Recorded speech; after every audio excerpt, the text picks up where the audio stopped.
Guys, video ni untuk pesanan korang.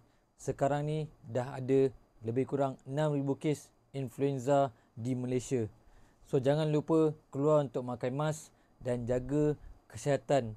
Jika ada apa-apa simptom, segera dapat rawatan. Jika berada di tempat ramai, digalakkan memakai mask dan jaga jarak. Influenza benda serius, sama lebih kurang macam COVID guys. So aku berharap korang semua boleh follow SOP ataupun stay at home for safe. This is for your video reminder.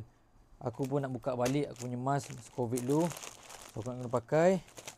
Dan ya, mask kalau boleh beli kat Shopee ataupun aku ada sediakan link. Dan yang penting kalau korang pergi klinik, mesti ada mask yang disediakan. So jaga keluarga, jaga diri, jaga komuniti, wear mask. Let's go.